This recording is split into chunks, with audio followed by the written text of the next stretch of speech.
Hola les Sencitos, j'espère que vous allez bien. Je suis de retour aujourd'hui pour une vidéo que je pense sera peut-être utile. Et aussi avant de commencer la vidéo en vrai, je tiens à vous dire que j'essaye des nouveaux paramètres avec ma caméra. Donc si vous voyez que ça change un peu ou que si vous vous rendez compte qu'en fait ces nouveaux paramètres sont carrément de la merde, et ben n'hésitez pas à me le dire dans les commentaires. J'essaierai de faire de mieux pour la prochaine fois. Et donc comme vous l'avez vu avec le titre de la vidéo d'aujourd'hui va se porter sur les choses à faire avant d'aménager en Angleterre ou à Londres si vous décidez de venir à Londres. Et une des premières choses qui vient à l'esprit, c'est de décider combien de temps vous allez rester, parce que quand vous avez décidé de combien de temps vous voulez rester ici, si c'est juste 2-3 mois, c'est juste 6 mois, 1 an, la somme d'argent que vous allez devoir économiser va dépendre de ça en fait. Donc la première chose, c'est de décider combien de temps vous allez rester ici. La deuxième chose, c'est d'économiser de l'argent. Parce que économiser de l'argent, vous aurez besoin, si vous restez ici par exemple 6 mois, vous aurez besoin d'argent pour déjà pour payer le transport, genre le stockage, le transport en commun. Si vous décidez les premières semaines d'habiter en auberge, vous allez devoir économiser pour payer l'auberge. Il y a des auberges qui, les prix c'est assez correct, c'est assez raisonnable. Mais si vous restez genre quelques semaines ou un mois, ça n'a pas l'air comme ça, mais la somme d'argent que vous devez payer, ça s'accumule. Et vous devez aussi devoir pour essayer pour que vous n'ayez pas à vous inquiéter de l'argent pour, par exemple, si vous allez chez le médecin, vous devez payer des médicaments, si vous allez chez le dentiste, ou si jamais quelque chose se passe. On n'aime pas trop les malheurs, mais si jamais quelque chose se passe, pour que vous puissiez revenir, retourner là où vous venez, que ce soit en France ou ailleurs. Et ouais, donc ça aussi, ah oui, aussi, ce qu'il faut économiser pour, évidemment, si vous décidez de ne pas habiter qu'en auberge, si vous voulez habiter dans un appart ou dans une maison, il faut économiser évidemment pour le premier loyer et pour la caution et pour les factures, genre l'électricité, le gaz, l'internet, si c'est pas inclus dans votre loyer. Une chose très importante qu'il faut bien vérifier avant de partir, sinon vous ne pourrez pas quitter le pays, c'est de vérifier que votre passeport ou que votre carte d'identité est encore valide ou à jour. Et donc le passeport en général c'est une dizaine d'années, mais si vous avez pris votre passeport il y a longtemps, vérifiez bien qu'il est valide, si vous n'avez pas de carte d'identité. Si vous avez une carte d'identité et que je crois que c'est avant 2013 que vous l'ayez eu, que vous étiez majeur à ce moment-là, la carte d'identité, même si elle est périmée, elle est encore valide pendant 5 ans. Donc maintenant, parce qu'ils ont changé, avant c'était 10 ans et maintenant c'est 15 ans. Donc il y a encore 5 ans que vous pouvez l'utiliser. Et je vous mettrai dans la description, il y a le lien du consulat de Londres. Parce qu'il y a une petite fiche qu'il faut imprimer pour expliquer, si jamais au cas où la douane ne soit pas au courant, tout simplement, pour expliquant que la législation a changé et que la carte d'identité la durée de validité de la carte d'identité a été étendue à 5 ans. Évidemment, vous ne pourrez pas venir ici sans moyen de transport, donc il faut décider avant, selon votre budget, le niveau de confort que vous voulez avoir, le moyen de transport que vous voulez utiliser. Donc je sais qu'il y a des gens qui utilisent le covoiturage, il y a des sites de covoiturage qui sont, je les mettrai dans la barre d'infos, qui sont assez utiles pour économiser en termes d'essence, ou si vous n'avez pas de voiture tout simplement. L'Eurostar, si vous habitez en région parisienne ou très proche, l'Eurostar, il faut le prendre à l'avance, parce que c'est moins cher tout simplement. Et il y a aussi un moyen de transport qui est moins cher, mais qui dure longtemps, et du coup si les voitures ou les bus c'est pas trop votre truc, qu'il faut éviter, mais sinon au niveau budget, franchement c'est le top. Donc il y a en car qui part, il y a la compagnie Euroline. J'ai commencé à partir avec Euroline parce que c'était la seule que je connaissais à l'époque. Et c'était pas trop mal au niveau des prix, mais par contre ça met longtemps. Ça met, je crois, le plus que ça m'a pris c'était 9 heures, parce que je crois que je suis partie en journée. Et il y a aussi Ouibus, je crois, qui est la compagnie, une des compagnies de la SNCF. Leur bus à eux, franchement, je préfère en ayant fait Euroline et Ouibus, je préfère Ouibus. Parce que déjà, Ouibus, eux, ils partent de Paris-Bercy et en venant de Seine-et-Marne, du Mai-sur-Seine, c'est un peu plus facile d'accès que Galigny, parce que Galigny, c'est pas facile d'accès, en plus avec des valises, c'est un peu galère. Et les bus, ouais, ils sont mieux. Et ils partent de Bercy. Voilà, donc si vous pouvez, je crois le Euroline et Ouibus, il y a très peu il y a une différence de prix qui est très basse. Mais si vous pouvez le permettre, franchement, partez avec Ouibus, vous serez plus confortable et Voilà, c'est plus confortable et c'est plus facile d'accès. Et donc là, une des choses évidentes aussi à faire avant de venir ici, c'est décider ce que vous voulez amener. Évidemment, comme les économies, ça dépendra de combien de temps vous voulez rester, mais évidemment, c'est les vêtements. Il faut prévoir pour toutes les saisons.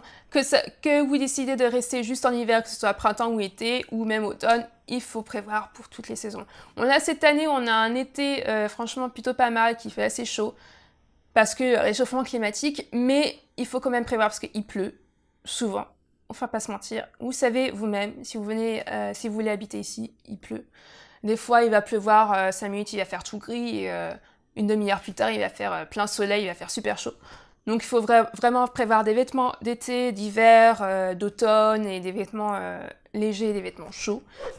Et évidemment, c'est une chose évidente, mais c'est plus pour vous dire qu'il faut vraiment bien rechercher les auberges où vous voulez rester, si vous voulez rester dans une auberge, ou les Airbnb aussi, si vous voulez rester dans un Airbnb pour un niveau de confort et de propriété, on va pas se mentir. Les auberges, je vous mettrai dans la barre de description les auberges où je suis restée, qui étaient plutôt pas mal au niveau de prix. Là où j'ai travaillé aussi, franchement, je dis pas ça parce que j'ai travaillé là, mais franchement, les auberges Clink 261, c'est juste à 2-3 minutes de la station King's Cross, et le Clink 78, c'était à 5 minutes de King's Cross, donc là, c'est bien situé. Et les chambres sont plutôt pas mal, et l'équipe de housekeeping, franchement, ils sont super, ils font vraiment de leur mieux. Enfin, si vous décidez de rester dans cette auberge et que vous voyez que c'est dégueulasse, c'est juste parce que les invités, comme ils appellent ça, les guests, c'est parce que les guests, la plupart du temps, ça sera à cause d'eux. Enfin, parce que les gens en auberge, ils sont pas très polis et pas très respectueux des endroits communs.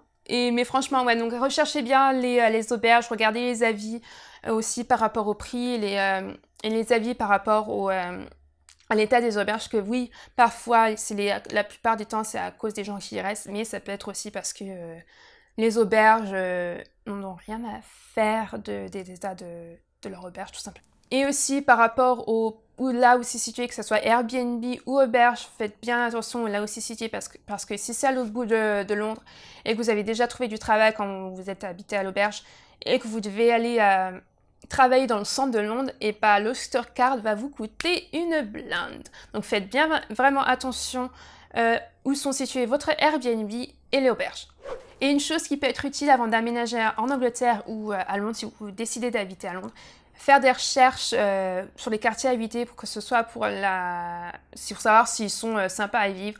Un truc qu'on n'aime pas à penser, mais il faut savoir le taux de criminalité aussi, s'il y a c'est des quartiers à fréquenter ou pas. Si c'est seulement, encore une fois, s'ils sont bien situés, si les trucs qu'il y a autour.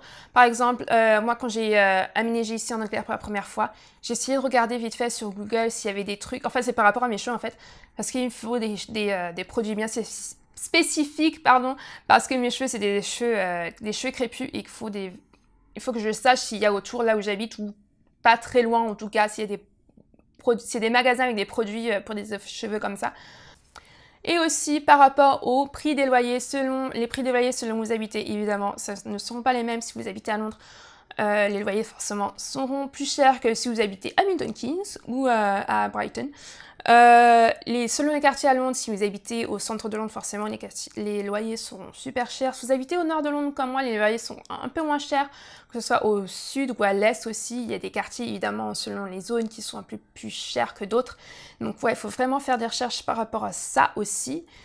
Et ouais, voilà. La chose suivante, c'est une chose que beaucoup de gens pensent uniquement quand ils ont aménagé ici, mais il faut vraiment, avant d'aménager ici, c'est de faire des recherches sur les boulots que vous voulez faire, que les boulots qui recrutent, les boulots que vous voulez faire selon vos compétences, les boulots qui vous donneront envie de travailler, qui vous donneront envie de rester aussi ici, parce que c'est important. Et aussi, il y a pas beaucoup de gens qui font ça, mais il y a certains employeurs qui acceptent de faire des entretiens par Skype ou par téléphone. Donc vous pouvez aussi postuler, une chose qui peut être très utile avant d'aménager ici, c'est de postuler à des emplois et de demander si c'est possible de faire des entretiens par Skype. C'est une chose tout à fait qui se fait vraiment. Quand j'étais administratrice dans mon ancien théâtre, c'est une chose qu'on faisait assez régulièrement parce que c'était plus pratique. Et si vous êtes un candidat qui veut vraiment avoir un entretien ou vraiment embaucher, ils diront pas non à l'entretien par Skype. Et aussi, c'est plus pratique pour eux et ça peut être aussi plus pratique pour vous. Et en parlant boulot, une chose qu'il faut vraiment faire, que je vous conseille vraiment de faire avant d'aménager ici, parce que ça vous fera une chose en moins à faire une fois que vous avez emménagé ici, c'est de faire votre CV en anglais. Ça rendra votre recherche de travail plus facile. Donc ça facilitera vos recherches de boulot. Et aussi, je vous conseille aussi d'être sur LinkedIn, de faire un CV en français et en anglais sur LinkedIn, parce qu'il y a beaucoup d'employeurs, même qui recherchent sur LinkedIn, même avant que vous les voyez en entretien, ils vont des fois aller regarder sur votre LinkedIn. Donc, si vous en avez un. Donc, si vous avez déjà un LinkedIn, n'oubliez pas de faire la traduction en anglais. Une chose à faire qu'il faut vraiment faire avant, qu'il ne faut pas oublier, parce que moi, franchement, j'ai oublié. Et même on m'avait dit, il faudrait prendre un adaptateur pour les prises anglaises. Et je ne l'ai pas fait, bien sûr. Et je me suis retrouvée un peu anglais en forme VPrétérien. Après, j'en ai acheté un. Mais il faut prendre un truc qui ressemble à ça. Parce que les prises ici, ça se focus pas, mais c'est pas grave. Comme vous l'avez vu et comme vous le savez déjà peut-être, sont différentes. C'est comme aux États-Unis ou aussi en Australie. Les prises sont différentes. Donc, pensez bien à prendre un de ces machins, un ou plusieurs. Franchement, je vous conseillerais plutôt d'en prendre 2-3 comme ça. Si vous voulez charger votre portable, si vous voulez charger votre brosse à dents, si vous avez une brosse à dents électrique, ou si vous avez votre télé ou tout autre appareil électrique, comme ça vous ne serez pas à court. Tout simplement. Voilà, c'est tout pour la vidéo d'aujourd'hui. J'espère qu'elle vous sera été utile. Si j'ai oublié des trucs, n'hésitez pas à me dire dans les commentaires. Et je vous vois la semaine prochaine pour la vidéo des choses à faire après avoir aménagé en Angleterre. Salut les Sensitos!